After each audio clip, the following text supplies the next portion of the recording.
want to believe that we would have been him. We might feel certain that were we Aryan citizens under the Third Reich, we surely would have seen through it, would have risen above it like him, been that person resisting authoritarianism and brutality in the face of mass hysteria. We would like to believe that we would have taken the more difficult path of standing up against injustice in defense of the outcast. But unless people are willing to transcend their fears, endure discomfort and derision, suffer the scorn of loved ones and neighbors and co-workers and friends, fall into disfavor of perhaps everyone they know, face exclusion and even banishment, it would be numerically impossible, humanly impossible, for everyone to be that man. What would it take to be him in any era? What would it take to be him now? Part 1. Toxins in the permafrost and heat rising all around. Chapter 1. The Afterlife of Pathogens. In the haunted summer of 2016, an unaccustomed heat wave struck the Siberian tundra on the edge of what the ancients once called the end of the land. Above the Arctic Circle and far from the tectonic plates colliding in American politics, the heat rose beneath the Earth's surface and also bore down from above, the air reaching an inconceivable 95 degrees on the Russian peninsula of Yamal. Wildfires flared, and pockets of methane gurgled beneath the normally frozen soil in the polar region. Soon the children of the indigenous herdsmen fell sick from a mysterious illness that many people alive had never seen and did not recognize. A 12-year-old boy developed a high fever and acute stomach pangs and passed away.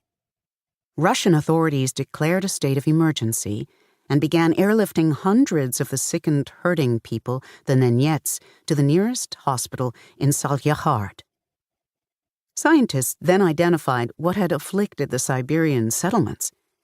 The aberrant heat had chiseled far deeper into the Russian permafrost than was normal, and had exposed a toxin that had been encased since 1941, when the world was last at war. It was the pathogen anthrax, which had killed herds of reindeer all those decades ago and lain hidden in the animal carcasses long since buried in the permafrost. A thawed and tainted carcass rose to the surface that summer, the pathogen, awakened, intact and as powerful as it had ever been. The pathogen's spores seeped into the grazing land and infected the reindeer and spread to the herders who raised and relied upon them. The anthrax, like the reactivation of the human pathogens of hatred and tribalism in this evolving century, had never died. It lay in wait, sleeping, until extreme circumstances brought it to the surface and back to life. On the other side of the planet, the world's oldest and most powerful democracy was in spasms over an election that would transfix the Western world and become a psychic break in American history, one that will likely be studied and dissected for generations. That summer and into the fall and in the ensuing years to come, amid talk of Muslim bans, nasty women, border walls, and shithole nations, it was common to hear in certain circles the disbelieving cries, "This is not America," or "I don't recognize my country," or "This is not who we are." Except that this was and is our country, and this was and is who we are, whether we have known or recognized it or not. The heat rose in the Arctic and in random encounters in America.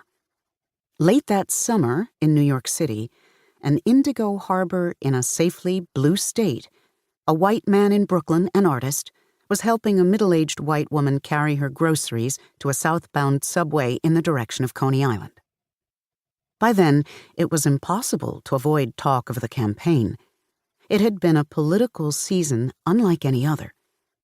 For the first time in history, a woman was running as a major party candidate for President of the United States. A household name, The candidate was a... To keep listening to this audiobook, I've left you a link in the description so you can do it, at no cost thanks to Audible's 30-day free trial.